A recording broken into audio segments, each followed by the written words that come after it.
நீங்கள் பார்த்து கொண்டிருப்பது உங்கள் ஜாஷுவா டிவி. சகல ஜனங்களுக்கும் நற்செய்தி.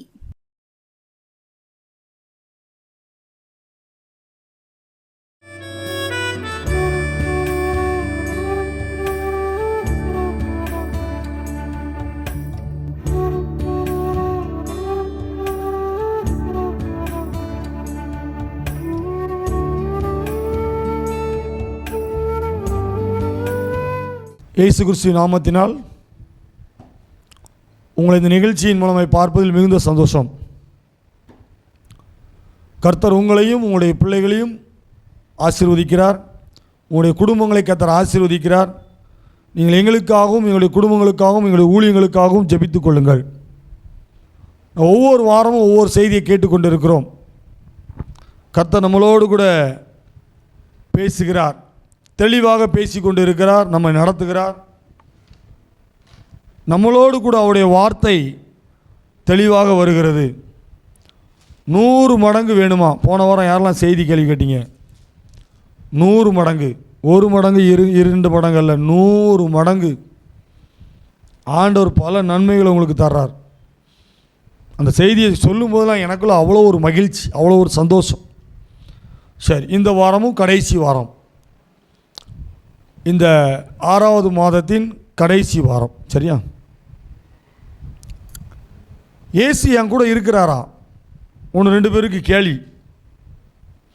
இயேசுவானவர் என் கூட இருந்தா இவ்வளோ நடக்குமா?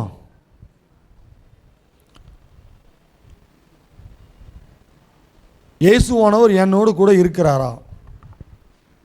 கிதியோனை பார்த்து ஆண்டவர் சொல்றாரு, பராக்கிரமசாலியே கர்த்தர் உன்னோடு கூட இருக்கிறார் அப்படின்னு சொல்லுவார். அப்போ கிதியோன் சொல்லுவான், ஆண்டவரே, எங்களுடைய முற்பிதாக்கள், எங்களுடைய தகப்பன்மார் முன்னாடி உள்ளவங்க நீர் நல்லவர் வல்லவர் சொன்னாங்களே, ஆனால் எங்களை ஏன் இப்படி விட்டுட்டீரு அப்படின்னு சொல்லி அவன் பேசுவான். ஆனாலும் ஆண்டவர் சொல்லுவார், உன்னை கொண்டு நான் பெரிய காரியம் செய்வேன், உன்னை கொண்டு நான் நடத்துவேன், உன்னை கொண்டு எதிரிகளை நான் வீழ்த்துவேன் அப்படின்னு சொல்லுவார். கிதியோன் சொல்லுவான், நான் ரொம்ப சின்ன பையன் சொல்லுவான். ஆனாலும் அந்த சிறுவனை கொண்டு, அந்த சின்ன மனிதனை கொண்டு, அவனோடு கூட 300 மனிதர்களை கொண்டு திரளான மனிதர்களை வீழ்த்த கர்த்தர் கிருபை செய்வார். அப்போ தான் விசுவாசிப்பான், கர்த்தர் என் கூட இருக்கிறார். இன்றைக்கி என்ன கேள்வி, என்ன செய்தினா, இயேசுவானவர் உங்கள் கூட இருக்கிறாரா? இன்றைக்கி நிறைய பேருக்கு குழப்பமே, அதான் குழப்பம்.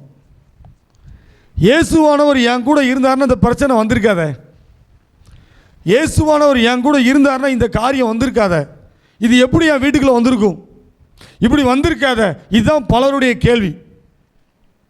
ஒருவன் என் பின்னே வர விரும்பினால், வசனம் இருக்கு தெரியுமா, தன் சிலுவையை எடுத்துக்கொண்டு என் பின்னே நினைச்சணும், நடக்கணும். இன்னைக்கு சிலுவையை சுமப்பதற்கு நிறைய பேருக்கு என்ன இல்லை, எனக்கு அந்த ஆசீர்வாதம் வேணும், இந்த ஆசீர்வாதம் வேணும், இந்த ஆசீர்வாதம், இதுதான் ரைட்டு. ஆனால் எனக்கென்று வைத்திருக்கிற சிலுவையை எடுத்துக்கொண்டு நடப்பதற்கு எனக்கு மனசு இல்லை. இந்த உலகமும் வேணும், இயேசுவும் வேணும், பாவமும் வேணும், பரிசுத்தமும் வேணும். இல்லை, இயேசுவானவர் இன்றைக்கு உங்களோடு கூட நிற்கிறார். இயேசுவானவர் இன்றைக்கி உங்கள் பக்கத்தில் நிற்கிறார். இயேசுவானவர் உங்களுக்காக உங்கள் பக்கத்தில் நிற்கிறார். யாக்கோபு 4ஆம் அதிகாரம் 8ஆம் வசனம், தேவனிடத்தில் சேருங்கள், அப்பொழுது அவர் உங்களிடத்தில் சேருவார். செய்தியின் தலைப்பு, இயேசுவானவர் உங்களோடு கூட இருக்கிறார். அவர் உங்களோடு கூட நிற்கிறார். அவர் உங்களோடு கூட பேசுகிறார். அவர் உங்கள் கூட சேர்ந்து நடந்து வரார். எத்தனை பேர் விசுவாசிக்கீங்க?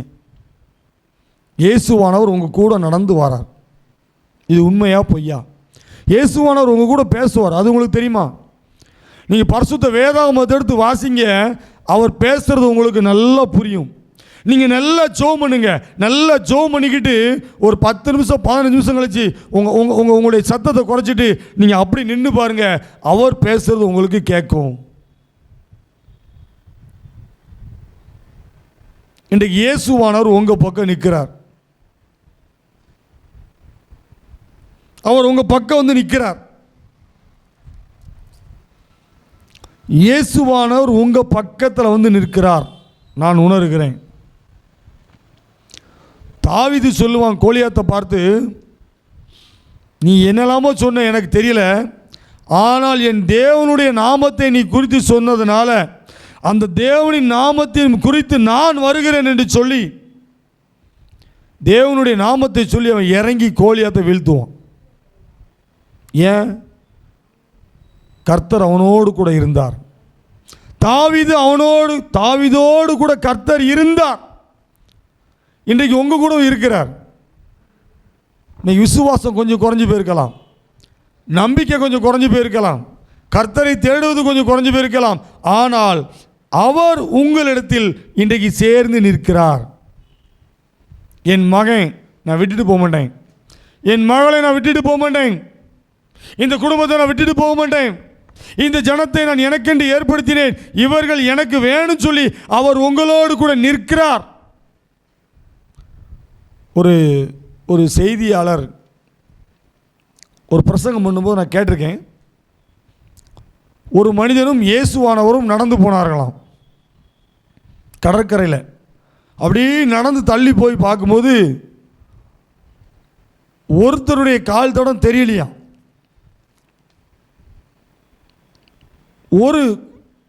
ஒருத்தருடைய கால் தடம், 2 கால் தடம் மட்டும் அப்படி கிடந்துச்சான். அப்போ இந்த ஆள் கேட்டாராம், ஏசப்பா என்னை நீர் விட்டுட்டு போயிட்டிரு, கடல் எப்படி அலை அடிக்கி, எப்படி காற்றடிக்கி, நான் என்ன செய்வேன், நான் எப்படி வீட்டுக்கு போவேன் அப்படின்னு சொல்லி ஏசப்பாட்ட பேசினாராம். ஏசப்பா அப்போ சொன்னாராம், அதில் வருகிற கால் தடங்கள் ஏன் கால் தடம், உன் கால் தடம் இல்லை. நீ இந்த அலையை பார்க்குற, கடலை பார்க்குற, மனுஷனை பார்க்குற, என்ன செய்கிற, என்ன செய்ய போகிறன்னு சொல்லி நீ பயந்ததுனால உன்னை நான் தூக்கிக்கிட்டேன். அதில் நடந்து வந்த கால் தடம் என்னுடைய கால் தடம், உன்னுடைய கால் தடம் அல்ல. இன்றைக்கி நம்ம நிறைய காரியத்தை பார்க்குறோம், பேசுகிறோம், நிறைய காரியத்தை செய்கிறோம், என்னால் எல்லாம் முடியுதுன்னு நினைக்கிறோம். ஆனாலும் இயேசுவானவர் என்னோடு கூட இருக்கிறாரா, அவர் என்னை விட்டுட்டு போயிட்டாரே அப்படின்னு சொல்லி ஒரு சில நேரம் கேள்வி. நல்லா பைபிள் வாசிக்கிறோம், நல்லா ஜெபிக்கிறோம், நல்லா கொடுக்குறோம், எல்லா காரியம் செய்கிறோம், ஆனாலும் இயேசுவானவர் விட்டுட்டு போயிட்டாரே. இல்லை, உங்களை அவர் விட்டுட்டு போக மாட்டார். உங்களை கைவிடாத தேவன், உங்களை வழி நடத்துகிறவர், உங்களை போஷிக்கிறவர், உங்களுடைய காரியங்களை உங்களுக்கு சாதகமாய் மாற்றி தருகிறவர், ஒரு நாளும் உங்களை கைவிடாத தேவன். அவர்தான் உண்மை உள்ள தேவன். யாக்கோபு 4:8 அவர் உங்களிடத்தில் சேருவார்.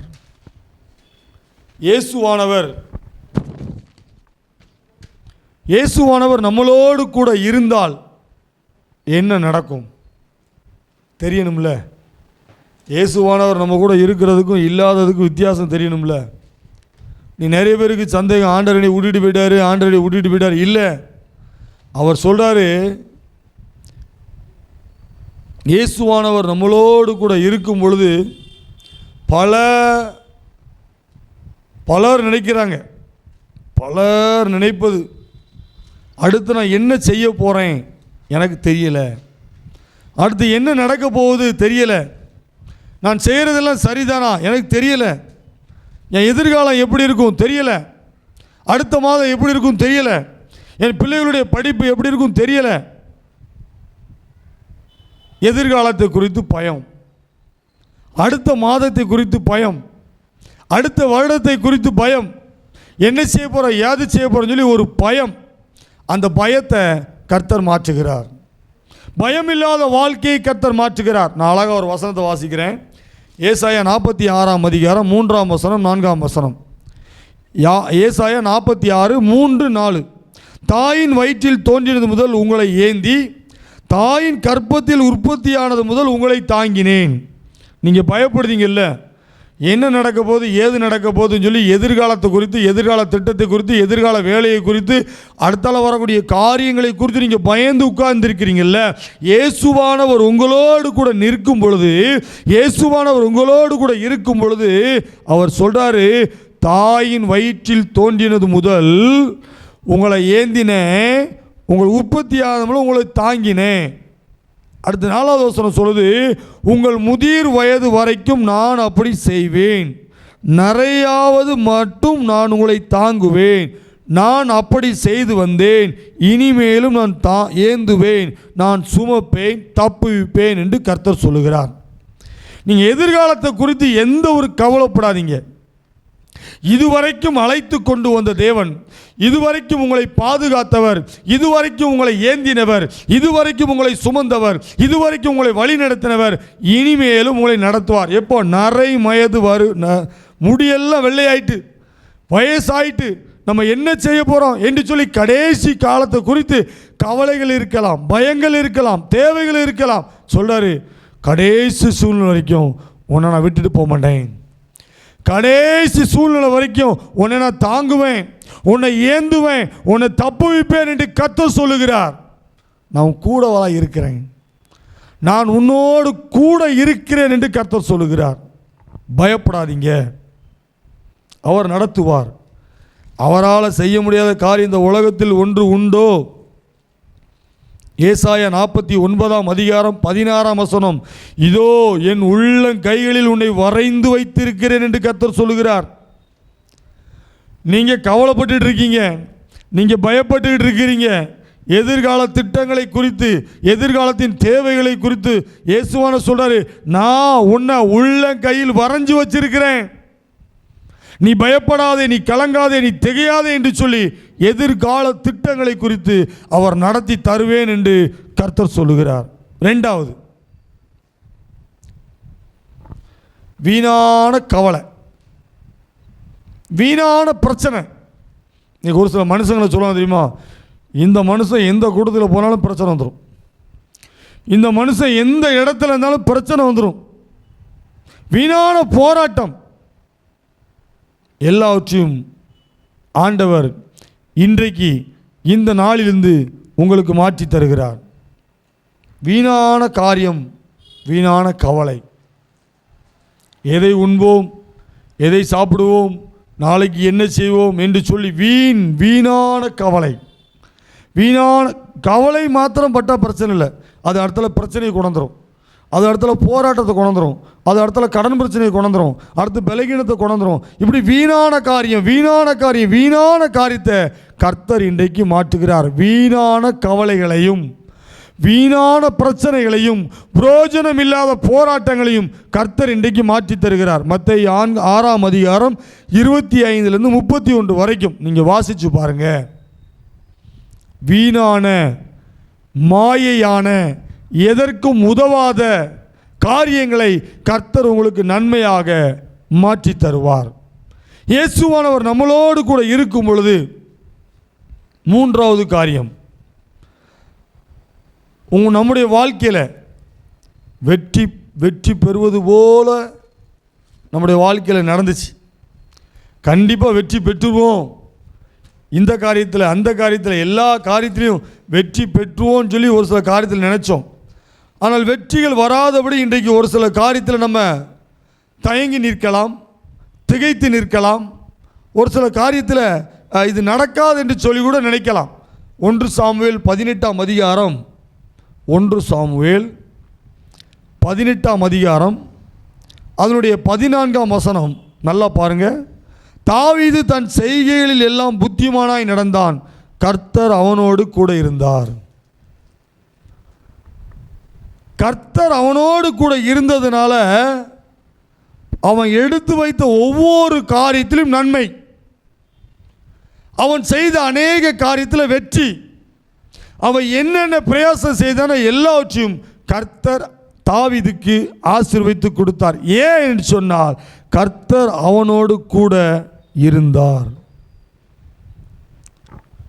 இன்னைக்கு பல நன்மைகள் உங்கள் வீட்டுக்கு வரப்போகுது, பல வெற்றிகள் வரப்போகுது. இழந்து போன பலகீனங்கள் உங்களை மறுபடியும் தேடி வரப்போகுது, இழந்து போன கிருபைகள் உங்களுக்கு மறுபடியும் வரப்போகுது. நீங்கள் இழந்து போன காரியங்களை கர்த்தர் உங்களுக்கு தருவார், பல வெற்றிகளை உங்களுக்கு தருவேன் என்று சொல்லுவார். ஏன் என்று சொன்னால் கர்த்தர் நம்மளோடு கூட இருக்கிறார். கர்த்தர் நம்மளோடு கூட இருக்கும்போது பல வெற்றிகள், தொலைந்து போன வெற்றிகள், தொலைந்து போன, தேய்ந்து போன, வற்றி போன பல வெற்றிகளை கர்த்தர் உங்களுக்கு தருகிறார். தாவீது போன இடத்துலலாம் ஜெயம், தாவீது கால் வச்ச இடத்துலலாம் ஜெயம். காரணம், கர்த்தர் தாவீதோடு இருந்தார். தோல்வி என்பது நமக்கு இல்லை, மரணம் என்பது நமக்கு இல்லை, முடியாது என்பது நமக்கு இல்லை. எல்லாவற்றிலும் ஒரு வெற்றியை கர்த்தர் தருகிறார். ஏன் என்று சொன்னால் நம்மளோடு கூட கர்த்தர் இருக்கிறார். கடைசியாக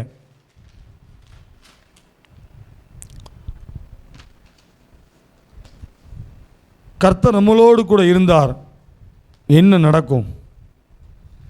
சாதாரண மனிதன் அசாதாரணமான காரியத்தை செய்வார். சாதாரணமான ஒரு மனிதனை ஆண்டவர் எடுத்து பயன்படுத்த பைபிள் விரும்புகிற ஒரு பாத்திரத்தை மாற்றுவார். ஆண்டவர் அவருக்காக வாசிக்கும் பொழுது செய்கிற ஒரு பெலித்தாங்க மாற்றுவார். எபிரேயர் 5ஆம் அதிகாரம் அதனுடைய 4ஆம் வசனம் சொல்லுகிறது, மேலும் ஆரோனை போல அழைக்கப்பட்டால் ஒழிய ஒருவனும் இந்த கனமான ஊழியத்திற்கு தானாய் ஏற்படுவது இல்லை. கர்த்தர் உங்களோடு கூட இருந்தார். கர்த்தர் உங்களோடு கூட இருந்தார். உங்களை வீட்டில் சாப்பிட்டு படுக்க வைக்க விட மாட்டார். உங்களை ஆண்டவர் சும்மா படுத்திருக்க விட மாட்டார். உங்களுடைய உள்ளத்தில் ஒரு பாரத்தை கொடுப்பார். அழிந்து போகின்ற ஆத்துமாக்களை குறித்து ஒரு பாரத்தை கொடுப்பார். நம்முடைய நாட்டில், நம்முடைய தேசத்தில் நடக்கிற துணிகரமான காரியங்களை குறித்து உங்களுக்கு ஆண்டவர் வெளிப்படுத்துவார். உங்களை ஜெபிக்க வைப்பார். உங்களை ஜெபத்தில் நடத்துவார். என் தேசம் புலம்பிக் கொண்டு இருக்கிறது, என் தேசம் அழுது கொண்டு இருக்கிறது, என் தேசத்தில் பாவமான காரியம் பெருகி கொண்டு இருக்கிறது, இந்த காரியத்தில் நிறைய ஜனங்கள் மாட்டிக்கொண்டு கஷ்டப்படுகிறார்கள், இவர்களுக்காக ஜெபம் பண்ணு என்று சொல்லி ஆண்டவர் நம்மளை எடுத்து பயன்படுத்துகிற மனிதனாய் மாற்றுவார். 120 சீசர்கள் இருந்தது உண்மைதான். அது வரைக்கும் அவங்களால ஒன்றுமே செய்ய முடியலை. ஆனால் பரிசுத்த ஆவியானவர் அவர்களை தொடும் பொழுது பேதுரு மறுதளித்தான்.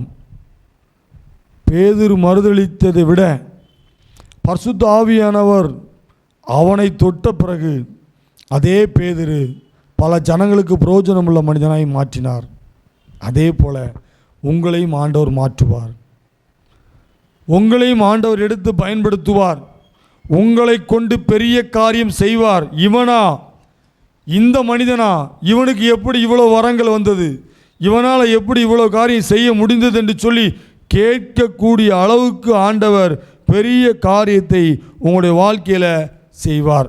1 கொரிந்தியர் 9ஆம் அதிகாரம் 16ஆம் வசனம், சுவிசேஷத்தை நான் பிரசங்கித்து வந்ததும் மேன்மை பாராட்ட எனக்கு இடம் இல்லை, அது என்மேல் விழுந்த கடமையாய் இருக்கிறது. சுவிசேஷத்தை நான் பிரசங்கியாதிருந்தால் எனக்கு ஐயோ. உங்களை ஒரு பெரிய ஒரு ஊழியக்காரனை ஆண்டவர் மாற்றுவார். உங்களை ஒரு பெரிய தீர்க்கதரிசியாக கர்த்தர் மாற்றுவார். உங்களை கொண்டு ஆண்டவர் பெரிய காரியம் செய்வார். ஏனென்று சொன்னால் அவர் உங்களோடு கூட நிற்கிறார். அவர் உங்களோடு கூட நிற்கிறார். உங்களுடைய வலது பக்கத்தில் அவர் நிற்கிறார்.